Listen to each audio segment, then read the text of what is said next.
सभी को जय हिंद। आपका स्वागत है आपके अपने यूट्यूब चैनल मिशन यूनिवर्सिटी पर। जैसा कि हमने वादा किया था कि सिलेक्टेड हैं और सिलेक्शन दिलाएंगे, उसी सीरीज में नेक्स्ट वीडियो लेकर के आए पॉलिटी का। इसमें कल जो क्लास की थी उसमें 15 क्वेश्चन डिस्कस किए थे। आशा करते हैं कि आपको क्लास पसंद आई होगी। तो आज उसी सीरीज में सिलेक्शन सीरीज में और 15 क्वेश्चन डिस्कस करने वाले आप लोगों के साथ। तो आप लोग क्लास के साथ बने रहिए, क्योंकि हम लोग सिलेक्टेड हैं और सिलेक्शन दिलाएंगे आप लोगों से। जैसा कि वादा किया था कि यूनिवर्सिटी की एंट्रेंस एग्ज़ाम की जिम्मेदारी हम लोगों की है। जितना हम लोग पढ़ाते हैं उतना आप लोग पढ़िए। और क्वेश्चन नंबर 16 का आंसर करिए। संविधान का संशोधन संसद के किस सदन में पेश किया जा सकता है? संविधान का संशोधन संसद के किस सदन में पेश किया जा सकता है? ए केवल लोकसभा में, बी केवल राज्यसभा में, सी लोकसभा और राज्यसभा दोनों में, और ऑप्शन नंबर 4 किसी में नहीं। तो इसका राइट आंसर आप लोग बताइए। तो इसका राइट आंसर 3 नंबर लोकसभा और राज्यसभा दोनों में। चलते हैं नेक्स्ट क्वेश्चन पर, क्वेश्चन नंबर 17 पर। यूपीएससी का नया चेयरमैन कौन नियुक्त करता है? यूपीएससी का नया चेयरमैन कौन नियुक्त करता है? ऑप्शन नंबर ए प्रधानमंत्री, ऑप्शन नंबर 2 राष्ट्रपति, ऑप्शन नंबर 3 उपराष्ट्रपति, ऑप्शन नंबर 4 लोकसभा स्पीकर। तो क्वेश्चन नंबर 17 का आंसर आप लोग कमेंट बॉक्स में बताइए। तो इसका right answer option number b मतलब 2। और नेक्स्ट क्वेश्चन पर चलते हैं कि अंडमान एवं निकोबार द्वीप पर निम्नलिखित उच्च न्यायालयों में से किस एक का क्षेत्राधिकार है? इसका सही जवाब आप लोग बताइए और टेंशन छोड़ दीजिए। अगर कोई भी डाउट, कोई भी जानकारी चाहिए तो आप लोग सीधे टेलीग्राम और व्हाट्सएप ग्रुप से जुड़िए, जिसकी लिंक डिस्क्रिप्शन बॉक्स में दी है। और यदि आप लोगों को क्लास पसंद आती है तो एक लाइक ज़रूर करिए। चलते हैं क्वेश्चन नंबर 18 पर। तो अंडमान एवं निकोबार द्वीप पर निम्नलिखित उच्च न्यायालयों में से एक क्षेत्राधिकार है। इसका राइट आंसर आप लोग बताइए। आंध्र प्रदेश, मद्रास, कलकत्ता और उड़ीसा। तो इसका राइट आंसर है ऑप्शन नंबर 3 कलकत्ता। ऐसे करिए जोश के साथ, बिना विधान आंसर नंबर प्रश्न नंबर 19 का आंसर करिए। बिना विधानसभा का सदस्य निर्वाचित हुए कोई मंत्री किस समय तक पद पर बना रह सकता है?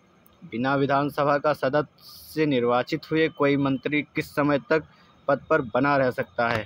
पॉलिटी की क्लास नंबर 2 है आप लोगों की। तो इसका एक सही आंसर करिए और यूनिवर्सिटी में अपना एडमिशन करिए, क्योंकि यूनिवर्सिटी बिल्कुल स्वर्ग के समान है। बहुत मज़ा आता है यूनिवर्सिटी में भाई।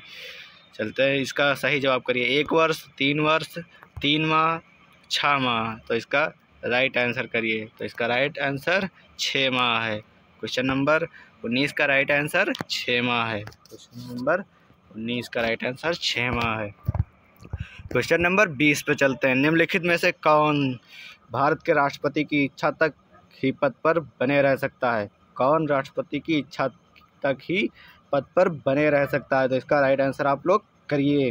राज्यपाल, 1 नंबर राज्यपाल, 2 नंबर उच्चतम न्यायालय के न्यायाधीश, ऑप्शन नंबर 3 निर्वाचन आयुक्त, ऑप्शन नंबर 4 लोकसभा अध्यक्ष। तो इसका राइट आंसर आप लोग करिए। तो इसका राइट आंसर राज्यपाल है। जब तक के राष्ट्रपति जी चाहेंगे तब तक राज्यपाल को रख सकते हैं, उसके बाद राष्ट्रपति के द्वारा राज्यपाल को हटाया जा सकता है। तो इसका right answer option number c है। और इस समय आप लोगों के राष्ट्रपति श्रीमती द्रौपदी मुर्मू जी हैं। चलते हैं नेक्स्ट क्वेश्चन पर, क्वेश्चन नंबर 21 पर।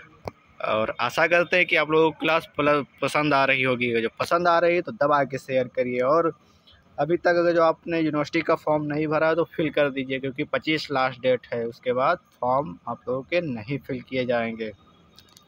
क्वेश्चन नंबर 21 पर चलते हैं। केंद्र और राज्यों के बीच होने वाले विवादों का निर्णय करने की भारत से उच्चतम न्यायालय की शक्ति किसके अंतर्गत आती है? केंद्र एवं राज्यों के बीच विवादों का निर्णय करने की शक्ति किसके पास है? इसका राइट आंसर करिए। ऑप्शन नंबर 1 रिट अधिकारी के अंतर्गत, मूल अधिकारिता के अंतर्गत, परामर्शी अधिकारिता के अंतर्गत और अपीलीय अधिकारिता के अंतर्गत। कौन सा सही है? इसमें राइट आंसर आप लोग बताइए। तो इसका right answer option number b है, मूल अधिकारिता के अंतर्गत। चलते हैं क्वेश्चन नंबर 23 पर। आप लोग जोश के साथ क्लास के साथ बने रहें और अपने दोस्तों के पास भी शेयर करें। और कोई भी डाउट, कोई भी जानकारी चाहिए तो आप लोग सीधे टेलीग्राम व्हाट्सएप ग्रुप ज्वाइन करिए, क्योंकि ना थके हैं पाँव कभी ना भी मंजिल हारी है, मैंने देखे हैं कई दौर और आज भी सफ़र जारी है। तो आप लोग मेहनत के साथ क्लास को करिए। चलते हैं क्वेश्चन नंबर 22 पर। निम्नलिखित में से किस वाद में उच्चतम न्यायालय ने संविधान के मूल ढांचे का सिद्धांत प्रतिपादित किया? Option number 1 Gokalnath, Golaknath. Option number B Keshavananda Bharati. Option number 3 AK Gopalanand. Option number 4 Maneka Gandhi. तो इसका राइट आंसर केशवानंद भारती है। निम्नलिखित में से उच्चतम न्यायालय के संविधान के मूल ढांचे का सिद्धांत प्रतिपादित किया है? केशवानंद भारती। उसके बाद क्वेश्चन नंबर 23 पर चलते हैं। भारत के निम्नलिखित प्रावधानों में से कौन सा प्रावधान मंत्री परिषद के नियुक्त तथा पदाच्युत को विवेचित करता है? इसका राइट आंसर आप लोग करिए। भारतीय संविधान के निम्नलिखित प्रावधानों में से कौन सा प्रावधान मंत्रिपरिषद की नियुक्ति तथा पदच्युत को विवेचित करता है? तो इसका राइट आंसर आप लोग कमेंट बॉक्स में बताइए। अनुच्छेद 70, अनुच्छेद 74, अनुच्छेद 72 और अनुच्छेद 75। अनुच्छेद 75 इसका राइट आंसर अनुच्छेद 75। अनुच्छेद 75। चलते हैं नेक्स्ट प्रश्न पर। सही से आंसर इसका करिए। भारत के प्रधानमंत्री की नियुक्ति के समय एक क्वेश्चन ऑप्शन नंबर 1 आवश्यक रूप से लोकसभा का सदस्य होना चाहिए। ऑप्शन नंबर सांसद के दोनों सदनों में से एक का आवश्यक रूप से सदस्य होना चाहिए। ऑप्शन नंबर 3 जरूरी नहीं कि वह सांसद के दोनों सदनों में से एक का अवश्य रूप से सदस्य हो, परंतु उसे 6 माह के अंदर लोकसभा का सदस्य हो जाना चाहिए। और ऑप्शन नंबर 4 जरूरी नहीं कि वह सांसद के दोनों सदनों में से एक का आवश्यक रूप से सदस्य हो, परंतु उसे 6 माह के अंदर अवश्य रूप से दोनों में से एक सदन का सदस्य होना चाहिए। तो इसका राइट आंसर क्वेश्चन नंबर 24 का राइट आंसर है ऑप्शन नंबर 4। भारत के प्रधानमंत्री की नियुक्ति के समय वह जरूरी नहीं कि वह सांसद के दोनों सदनों में से एक का सदस्य है। चलते हैं क्वेश्चन नंबर 25 पर। भारतीय संविधान में सम्मिलित नीति निर्देशक तत्वों को प्रेरणा हमें किस संविधान से मिली? नीति निर्देशक के तत्वों की प्रेरणा किस संविधान से मिली? तो ये हमें ऑस्ट्रेलिया के संविधान से मिली। Option number 4। फिर क्वेश्चन नंबर 26 पर चलते हैं। भारतीय संविधान का कौन सा अनुच्छेद प्रेस की स्वतंत्रता को आश्वासित करता है? प्रश्न नंबर 26 प्रेस की स्वतंत्रता को कौन आश्वासित करता है? तो इसमें अनुच्छेद 19।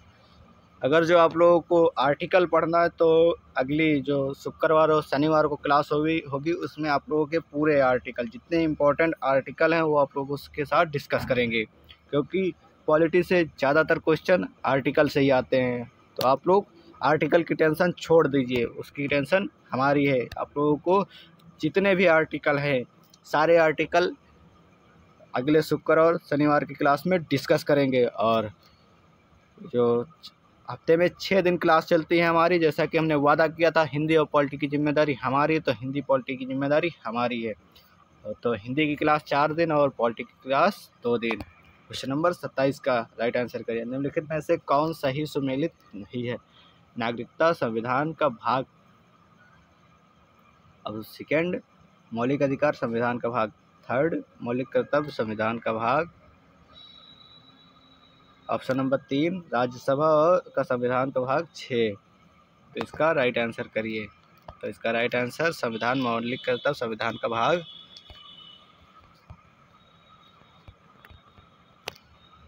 ऑप्शन नंबर सी।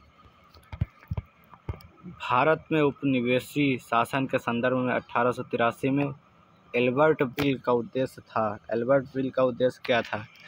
जहाँ तक अदालतों की दंडित अधिकारिता का संबंध था, भारतीय तथा यूरोपीय लोगों को बराबरी पर रोकना, देश प्रेस की स्वतंत्रता पर कड़ा अंकुश लगाना, क्योंकि उसे उपनिवेशी शासकों का विरोध समझा जाता था, प्रशासनिक सेवा परीक्षाएं भारत में करवाना ताकि देशी भारतीयों को उसमें बैठने के लिए प्रोत्साहित किया जा सके। ऑप्शन नंबर 4, शस्त्र एक्ट में संशोधन कर देशी भारतीयों को शस्त्र रखने की अनुमति देना। तो इसका राइट आंसर ऑप्शन नंबर 1। चलते हैं क्वेश्चन नंबर 29 पर। इसका राइट आंसर आप लोग करिए। निम्नलिखित में से कौन अगस्त 1946 में गठित प्रथम अंतरिम राष्ट्रीय सरकार का सदस्य नहीं था? C Rajagopalachari, option number 1 C Rajagopalachari, option number 2 doctor Sarvepalli Radhakrishnan, और option number 3 doctor Rajendra Prasad, और ऑप्शन नंबर 4 जगजीवन राम। तो इसका right answer doctor Sarvepalli Radhakrishnan जो राष्ट्रीय सरकार के सदस्य नहीं थे। Option number 2 Sarvepalli Radhakrishnan. Question number 30 जो कि हमारा क्लास का लास्ट क्वेश्चन है। जैसा कि हमने वादा किया था कि सिलेक्टेड हैं और सिलेक्शन दिलाएंगे, तो आप लोग क्लास के साथ बने रहें और अपने दोस्तों के साथ भी शेयर करें, क्योंकि यूनिवर्सिटी की जिम्मेदारी हम लोगों ने ली थी तो बाखूबी निभा रहे हैं। कहते हैं क्वेश्चन नंबर 30 पर। निम्नलिखित में से किस अधिनियम के अंतर्गत भारतीय विधान परिषद को बजट पर बहस करने की शक्ति प्राप्त हुई है? जो संविधान पारित होते हैं तो उसमें बहस करने की शक्ति कब प्राप्त हुई थी? तो ऑप्शन नंबर 1 भारत शासन अधिनियम 1919, भारत परिषद अधिनियम 1892, भारतीय परिषद अधिनियम 1861 और भारतीय परिषद अधिनियम 1919। तो इसका right answer option number b भारतीय परिषद अधिनियम 1892। आशा करते हैं कि आप लोगों को वीडियो पसंद आई होगी और अपने दोस्तों के साथ भी शेयर करिए। और कोई भी जानकारी या कोई भी डाउट है तो आप लोग सीधे टेलीग्राम और व्हाट्सएप ग्रुप को ज्वाइन करिए। तब तक के लिए जय हिंद। मिलते हैं नेक्स्ट क्लास में।